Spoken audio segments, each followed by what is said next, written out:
مولانا روم اپنے بارے میں کہتے ہیں کوئی چیز خود بخود چیز تھوڑی بنتی ہے. یہ جو کھڑکیاں اور دروازے اتنے خوبصورت آپ کو نظر آتے ہیں یہ کس سے بنے؟ درختوں سے بنے. کیا یہ درختوں سے خود بخود بن گئے؟ کسی ترخان نے، کسی واڈھے نے، کسی بڑھئی نے ان کو پہلے کاٹا ہے آرے کے ذریعے سے، آرے سے ان کو کاٹا ہے، پھر ان کو تراشا ہے، اور پھر رندے سے ان کو رگڑے دیے ہیں، اور پھر اس پہ رنگ روغن لگا کے ان کے ایسے خوبصورت ڈیزائن بنائے کہ دیکھتے ہی انسان دیکھتے رہ جاتا ہے. فرنیچر ایسے ہی بنے، ایسے ہی مٹکے مٹی سے ایسے ہی بنے، پتھروں سے دیواریں ایسے ہی بنی، اور تلواریں اور تیر اور خنجر یہ بھی لوہے سے ایسے ہی بنے. تو مولانا روم کہتے ہیں کوئی چیز خود بخود چیز نہیں بنتی، کوئی لوہا خود بخود خنجر اور تلوار نہیں بنتا، کوئی مولوی مولائے روم نہیں بنتا جب تک کہ کسی شمس تبریز کو ڈھونڈ کر اس کی جوتیوں میں نہ بیٹھ جائے. مولوی ہرگز نہ شد مولائے روم تا غلام شمس تبریز نہ شد. مولانا روم ان کا نام تھا جلال الدین رومی. عالم تھے، اچھے خاصے عالم تھے. تو کہنے لگے جب عالم ہوں تو کسی کی کیا ضرورت ہے. حضرت شمس تبریز سے ایک دفعہ ان کی ملاقات ہو گئی. تو چونکہ عالم تھے، علم کا گھمنڈ تھا، تو ان کو لفٹ ہی نہیں کرائی، توجہ ہی نہیں دی. لیکن چونکہ مہمان بن کے آئے تھے حضرت شمس تبریز تو ان کو ٹھہرانا پڑا. اللہ کی شان، ان کے جہاں ان کو ٹھہرایا وہاں پہ ایک تالاب بھی تھا، حوض بھی تھا. تو جب وہاں حضرت شمس تبریز گئے نا تو بڑی بڑی کتابیں علم سے بھری ہوئی، بڑے بڑے دفتر رکھے ہوئے تھے. تو حضرت شمس تبریز نے مولانا روم سے پوچھا مولانا این چیز یہ کیا ہے؟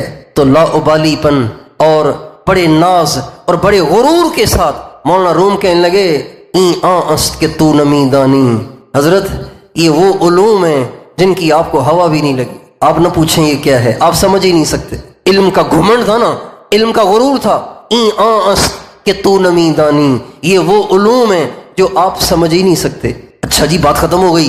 مولانا روم گئے کسی کام سے، انہوں نے وہ ساری کتابیں دفتر اٹھا کے اس پانی کے حوض میں ڈال دی. اچھا، اس زمانے میں کتابیں پریس کی چھپی ہوئی نہیں تھیں، سیاہی سے لکھی ہوئی تھیں. تو سیاہی پانی میں جائے گی تو کاغذ سے تو صاف ہو جائے گی سیاہی، سارا علم مٹ جائے گا.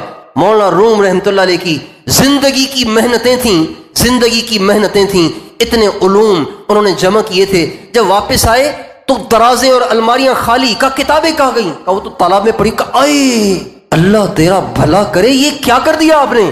میری ساری زندگی کی محنتوں کو برباد کر دیا. غصے ہوئے، ناراض ہوئے، بے ادبی پہ اتر آئے، لڑنے کے لیے تیار ہو گئے. حضرت شمس تبریز نے چھلانگ لگائی تالاب میں، اور تالاب میں چھلانگ لگا کے ایک ایک کتاب اپنے ہاتھ سے ایسے جھاڑ کے ان کے ہاتھ میں پکڑائی، جیسے مٹی سے جھاڑتے نا کتاب. کھڑک کتاب جھاڑ کے ان کے ہاتھ میں دے دی. ہاتھ میں دی تو سیاہی ویسی کی ویسی ساری کتابیں ایک ایک کر کے پانی کے بھرے ہوئے تالاب سے ایسے نکال کے دے دیں کہ ان پہ پانی کا نام و نشان بھی نہیں، پانی کا کوئی قطرہ بھی نہیں لگا ہوا.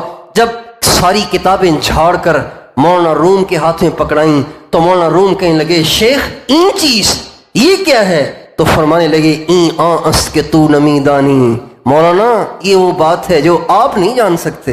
آپ کہہ رہے تھے نا یہ آپ نہیں جان سکتے، تو ہمارے پاس اللہ نے یہ دے رکھا ہے، آپ بھی یہ نہیں جان سکتے.